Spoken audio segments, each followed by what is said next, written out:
Welcome to CX Confessions. My name is Christine Reimer, and I lead customer experience and advocacy at SurveyMonkey. And CX Confessions is our chance to have candid, honest conversation with some of the best customer experience in the world.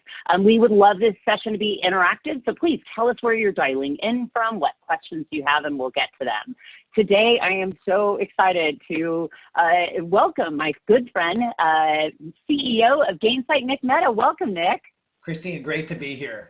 Thanks for having me. Absolutely. Thank you. So tell me, first, let's just start with where are you dialing in from and who are you sheltering in place with? I'm dialing in from Palo Alto, California, Bay Area, so not too far from you. And sheltering in place with our amazing 3 kids who are 14, 11, and 8, and my wife.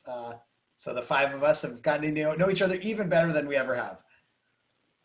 No kidding. No kidding. Well, I'm super grateful that you took some time to talk through customer experience, but just in case there is somebody out there that doesn't know what Gainsight does and doesn't know your journey, can you just tell us a bit about what Gainsight does and what your role, what your journey's been with Gainsight? Absolutely. Yeah. So Gainsight, we are we believe that the future of business, as you do at SurveyMonkey, it has to change to be all about the customer. And we think that in certain business models like SaaS and cloud and other models where customers pay you over time, you can't afford to just sell to the customer and walk away. You've got to be proactively driving the right activities for that customer to get value and to stay with you and spend more money over time. And so we build software that helps our customers get their customers to stay with them longer, so improve retention rates, spend more money, and be better advocates by being proactive with their customers and focusing on driving more value for them. Yeah, absolutely. It's so fundamental, and it's been so fun to watch you fundamentally change what is now the customer success space and the importance of investing in our customers. It's not about hunting and bringing them in the door. It's about the relationship you develop. That's right. Exactly. It's really become, now customer success management is now the 6th most promising job in the world, according to LinkedIn last year. And it's become a whole movement, and we've been really excited to be part of it. Yeah, no, it's great. So I have to tell folks dialing in how we met. I had a chance to go. Gainsight hosts amazing live events and amazing virtual events called Pulse. They are a phenomenal opportunity to come together with other folks committed to their customer success. And so in 2018, Nick, I was there in the audience when you did your RAP rewrite, and you send a welcome email to everyone who attends your conferences. And so I didn't know you, but I replied to that. And we began sort of riffing about 90s rap and rewriting rap songs. So tell me, why do you do it? What is it about rap and rewriting songs that gets you fired up? Well, I'll say 3 things. Number 1, that was definitely a highlight of my life to be rapping on stage, even if it was relatively cheesy. It was also probably a low light of the audience's life. So I had to kind of take that into context. Second thing is, I loved it. I do have one skill. I agree with you. And I think you have the same skill, which is somehow taking these wonderful songs people have made and totally destroying them by rewriting them for technology purposes. But the reason I do rap versus other areas is I can't sing at all. I have no vocal range whatsoever. I'm a terrible singer. Rap, all it requires is for you to speak really fast, which is the one thing I can do. Yep, I think we have that in common. I've been known to rewrite a few songs for SKO. I usually, I get your advice on Gangster's Paradise or Macklemore's Thrift Shop, which is my most recent. So I was trying to think, Nick, what do 90s rap have in common with customer experience? It's interesting because I do think there's something there. I love 90s rap in general. It's a great decade, but it sounds like you've got a thought. What's the connection? Yeah, there's 57% of people will not come back to your product or service if they have a bad experience. So what do you think about that? So you're saying like we have one shot? Is that what you're saying? I am. So I think we should drive it home. Volume up. All right. Get it louder. Look, if you had one shot, one opportunity to seize everything you ever wanted in one moment, would you capture it or just let it slip? Nick. Yo, his palms are sweaty, knees weak, arms are heavy. There's vomit on his sweater already. Mom's spaghetti. He's nervous, but on the surface he looks calm and ready to drop bombs. But he keeps on forgetting what he wrote down. The whole crowd goes so loud. He opens his mouth, but the words won't come out. He's choking how everybody's joking out. The clock's run out. Time's up, over, blow. Snap back to reality. Oh, there goes gravity. Oh, there goes gravity. Choked, he's so mad that he won't give up fatty. He knows he won't have it. He knows he goes back to the ropes that don't matter. He's dope. He knows that he's broke. So stagnant, he knows when he goes back to the mobile home, that's when it's back to the lab again. Yo, this whole rhapsody, better go capture this moment and hope it don't pass it. Better lose yourself in the music the moment you own it. You better never let it go. You only get one shot. Do not miss your chance to blow. This opportunity comes once in a lifetime, yo. You better lose yourself in the music the moment you own it. You better never let it go. You only get one shot. Do not miss the chance to blow. This opportunity comes once in a lifetime. You better. Okay, we'll give the audience a break. Oh my now. God, Nick. Amazing. That might anyone. We lost all the listeners, by the way, at this point. So just you and me now. Totally. At this point, participants are zero, and you and I are just going to have an awesome conversation about customer experience. We may not get a very good survey on this kind of event. We'll see. You know what though? I like you, I can't sing, but I love doing this because you put yourself out there. Totally. You get a little uncomfortable, and it draws people in. It's like we're all just trying to get through things, so why not have a little fun? Yeah, I totally agree. I think that is, I mean, the serious part is the part of customer experience, I think in 2020 is about being authentic to who you are, even if you're ridiculously cheesy and silly like maybe you and I are. So I love it. Actually, it's a great segue. So presumably, Nick, you started 2020 with a set of plans, right? I'm guessing that set of plans, did not mean you were working from home and trying to fire up your entire global employee base to stay engaged. My guess is you planned on talking to your customers real time in real conversations. You planned live events. So tell me, how did you begin this year? And then for you, like so many others, my guess, and I know we were chatting because we were both speaking at the same event, mid-March, the music changed. So tell me a bit about how you headed into this year and how you pivoted. Yeah, as John Steinbeck says, the best laid plans of mice and men often go awry. And I think that's what all of us had to deal with.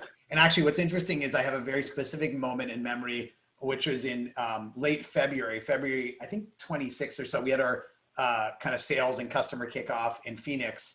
And this is when you're hearing stories about this COVID thing, but they're all outside the US and you're kind of a little worried, but not sure.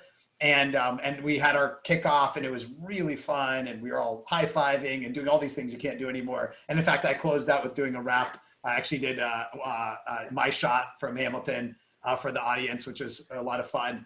And I remember at the very end of that event, since we had all of our management together, we got the group together at the end in a little conference room and said, hey, we should build some contingency plans in case this COVID thing kind of gets bigger, because our big customer event, as the one you were referring to, what we call Pulse, was coming up in May. So this is like late February and going to mid-May. So maybe 10 weeks away or something like that. And we're like, just in case, what should we do? And obviously that just in case turned into a reality in the next few weeks. And what we had to do was figure out how we can bring that same spirit. That's one of our values, what we call childlike joy, bring the kid in you to work every day. And that's why we do these silly things like raps and whatnot. And how do we bring some of that into this virtual format, right? How do we make it not just feel like a webinar or a Zoom meeting? We love Zoom, but we all know that you get tired of those kind of video meetings. And so what we did was aspire to bring some of that spirit. One of the things I'm proud of is we, of course, did rewrite another song. We actually got our customers to sing in a music video. We took Friends in Low Places by Garth Brooks, rewrote it to be Trends in Support Cases. That is what I do. And had all our customers singing in a video and just trying to bring some positivity.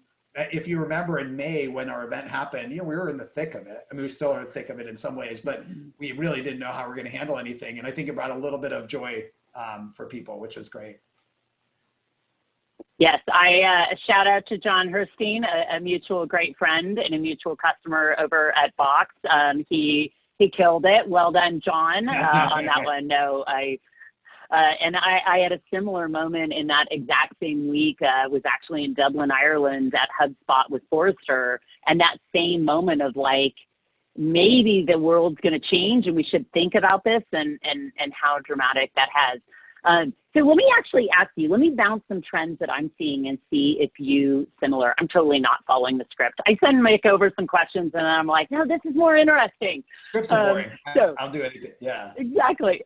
I'm with you. So let me tell you, so here's some things that I'm seeing in the customer experience community. I am hearing, in terms of how you engage with your customers, you got to be human. You got to be authentic. We're in each other's bedrooms and living rooms. The importance of on feedback, I'm pretty sure I can't go into my CEO, Xander Lurie's office and say, so Xander, I got some feedback from our customers in December, and here's what there's on their mind, right? You got to be agile. Yeah. And then you have to be able to pivot and innovate and think differently based on where your customers' heads are at. So being authentic, gathering for feedback in the moment, and then pivoting and innovating. Do these resonate? I mean, you're nodding, but I'd love to hear from you how you at Gainsight and how from the seat of a CEO are you thinking about that? Yeah, totally. So that authenticity, as I mentioned, is so important. We refer to our kind of culture and also like the spirit we try to bring to the world is what we call human first. The idea that we're human beings first, and we're CEOs or marketing leaders or individual contributors or analysts or whatever your job is second, right? We're all human beings first, and we need to bring that humanity back into business. And I think there are lots of great companies like SurveyMonkey and others who are really embodying that. And I enjoyed interviewing your CEO recently about that exact topic. And so I think in the world of being human first, it's kind of bringing your whole self and your authentic self to everything you do, not holding back, not trying to be a different person at work versus home, and also thinking about all the other stakeholders, all the other human beings in your orbit as people, not just thinking about them as transactions or deals or our employees are our greatest assets. I always thought that was the worst expression. And so now how does that tie to feedback? Well, if you really want to be a human first company, it's extremely important to listen, right? It's important to understand that every human being has their own perspective, which is totally valid. Every perspective is valid. Now, does that mean every perspective you have to act on right away? No, because you have to make some decisions overall. But I believe like all feedback is valid in that represents what that person is thinking, and so I think as a CEO, as a leader, embracing feedback and telling people that you want it, but also not necessarily always acting on every single thing right away because you want to actually like look holistically, but not having this long loop where it's like you're reacting to feedback, like you said, from December, and it's like, well, we're in a different world right now.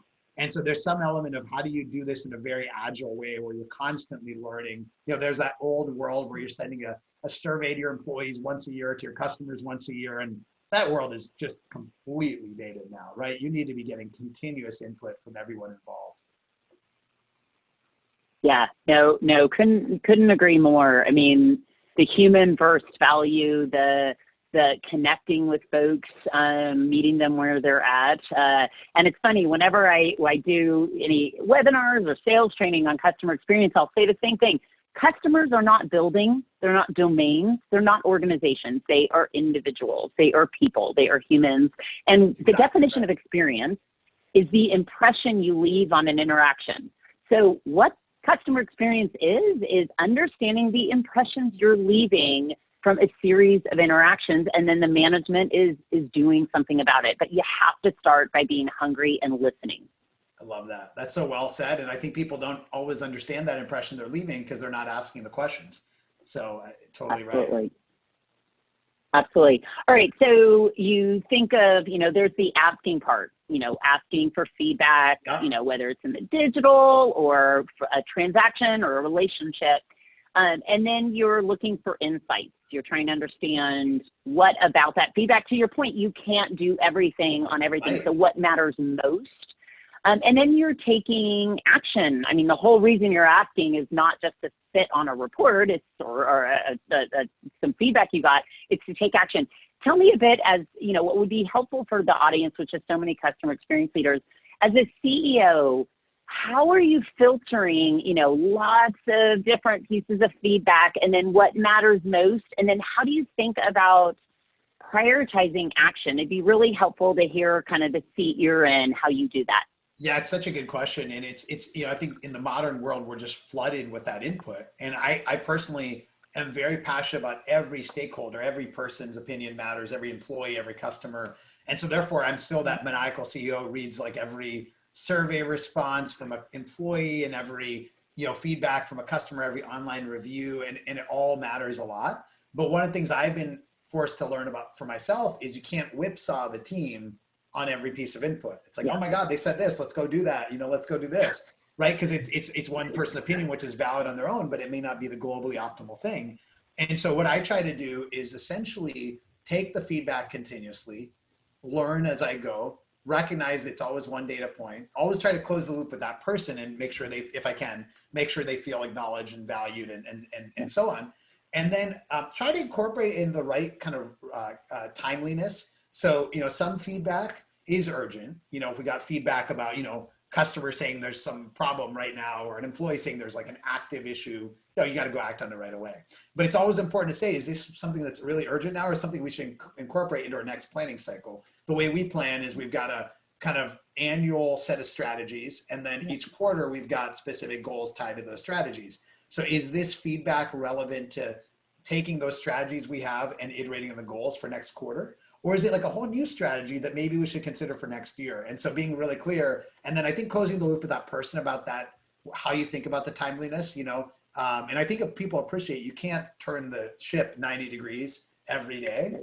And so I think people appreciate just being honest with them about, that's great feedback, I'm going to incorporate that into our next annual planning, or that's great feedback, we're going to look at next quarter, or that's really critical feedback, we're going to jump on that right away. And being clear with the person about how you think about that. I love that. You hit on some really key points. One, you made me laugh with the whipsaw. All of us have been a part of that, oh, we got to go do this, and we got to do that. And just the impact, especially as your org gets bigger, and the fact that you're thoughtful about bringing that in of, what is annual, what is quarterly, and what is immediate. And then the importance of closing the loop. So closing the loop brings up a great point that I think Gainsight and SurveyMonkey and so many folks out there, especially if they're in the B2B space, they'll talk about, okay, you might have a handful or a dozen, maybe 100 really large customers, and you might have a certain interaction model, a close the loop model. They might have a dedicated CSM or customer success manager. But then so many B2B organizations that we work with, they have this long scale, and it starts to even resemble more like a B2C, that you've got a lot of businesses.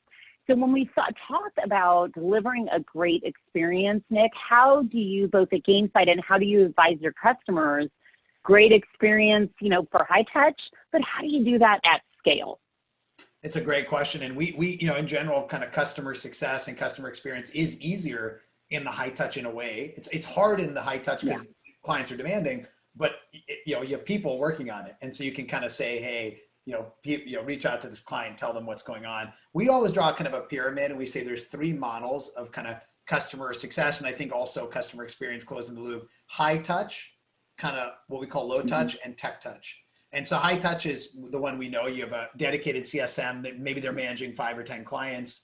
They know the client intimately well, they get feedback, they jump on it right away, they're sharing it with the company, they're closing the loop with a client. Then you got this low touch model, which is, okay, it's a little bit more like inside sales, if the audience knows that model, where it's, you manage a lot of customers, maybe it's 100. So you can't possibly be thinking of them all the time, but you're getting triggers and kind of, calls to action saying, okay, this customer just gave a detractor or a net promoter score survey. This customer just had a bad support experience. This one just had a great experience at your event. And then you can reach out in a little bit more of a programmatic way, but with a personal touch. And then you've got this tech touch, which is, okay, how do you automate it so it's mainly digital first, and you're using the channels those customers are interfacing with today, your emails to them, your online community, the product itself, putting messages into the product. And so just as an example of that, so we get a lot of feedback, obviously, about our product from our customers. It's extremely helpful to build a product. And it's really helpful to close the loop with those customers. So what we do is we actually, for the high touch, of course, the CSMs are reaching out every day. In that low touch, if there's a critical feature we just shipped the customer asked about, the CSM gets a trigger and they reach out with a kind of a pre-written email that they can personalize. And in that tech touch, what we do is we push out kind of one-to-many messages, whether it's through email, whether it's a post on our online community, or it's in the app that says, check out all the new enhancements that we just shipped that came from you as a community. And we list out all the things that we did based on your feedback. So really closing the loop in a more programmatic and one-to-many way. Absolutely. You hit it head on. And I had a chance, I think it was 2 weeks ago, to have a conversation with your Chief Product Officer, Carl Rummelhart, around how Gainsight and SurveyMonkey are working together. It was a part of our SurveyMonkey technology ecosystem program about exactly that. And I shared how we work and use Gainsight. To your point, the one-to-one follow-up. So we stagger our relational net promoter throughout the year. So our CSMs are in a position. We work through Salesforce and Gainsight to trigger that out, get that feedback in, and have high-touch follow-up. We do exactly as you said on low touch in terms of automated rules based on customer health, taking advantage of Gainsight. How are we automating that follow-up? And then to your point on the one-to-many, how are we scaling that? So we're a Salesforce customer as well, and we are heavily dependent on Gainsight to set up a program that lets us close the loop one-on-one and then build those rules and integrate it as part of our overall customer health. Yeah, no, really appreciate that. I think your organization honestly does a role model of kind of tying this all together, which is no surprise because you're SurveyMonkey, so you should be a role model. So. Yeah, we have a great Jeff Coleman and team. We have a world-class success organization. So I'm conscious of the time. I want to ask, I think customer success is in a similar role to customer experience where there are CEOs who get it. They know you cannot just bring customers in. You need to constantly be nurturing and developing that relationship. It can be a long game, right? So when we're all on these quarterly sprints. So when you have CEOs who might be skeptical, so Nick, how do you measure the impact? How do you measure why it matters to invest in your customer success and customer experience? How do you address the skeptics out there? Yeah, it's interesting. It's funny because I would say the skeptics are dropping significantly. And I'll say that we would have never wished it to be this way, but 2020 has become a catalyst for customer success and customer experience. Because I think most companies had this experience in their company of their customers, new customer acquisition slowing and realizing a lot of their business is going to come from their existing clients. Just as a side note, I read Delivering Happiness by Tony Hsieh, the CEO of Zappos, right? Great book about customer experience. And he said that when they almost ran out of money, they realized the only way they could make any money is off their existing customers. And that's when they doubled down on experience. And so I think lots of times when, we have challenges on the new sales slide, CEOs realize it. And so all of a sudden, every company in the world has kind of said, okay, we got to focus on customer experience and customer success. So this is the year making it happen. And I'll share an anecdote where I've talked to, hundreds of CEOs since the downturn started. And I emailed a friend of mine who's CEO of a company about 1,000 employees. I said, tell me what's happening in your business right now. What are you focused on? And he said, I'm finally focused on our customer success and customer experience. We should have always done it. And now we're actually doing it and it feels great.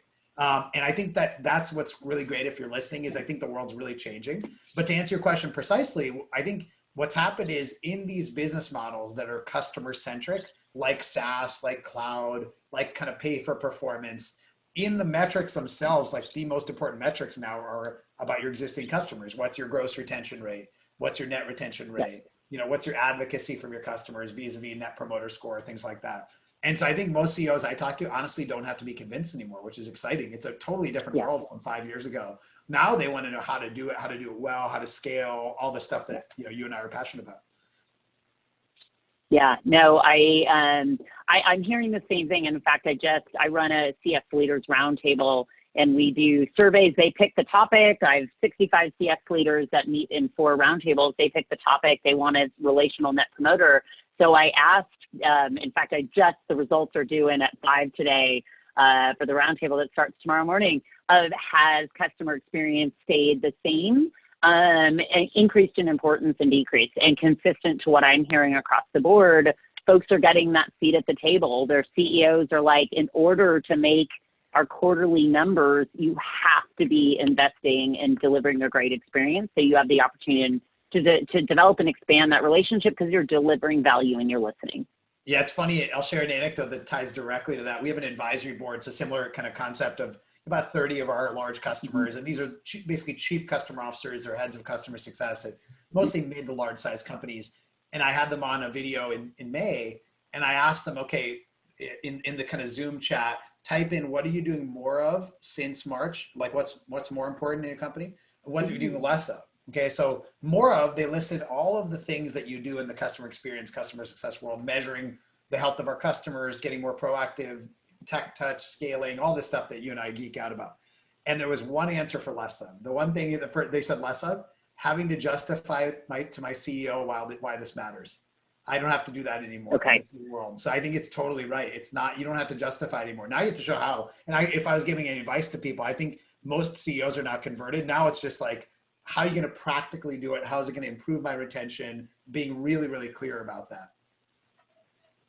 I love that. I kick off the roundtables tomorrow over the next 3 days. So I think I might use that as, I always have, icebreaker, how to create a connection. I think I'm going to steal that one. I like that. I like that. Well, I am conscious of the time, Nick, and I could talk to you forever. We are both passionate about this space.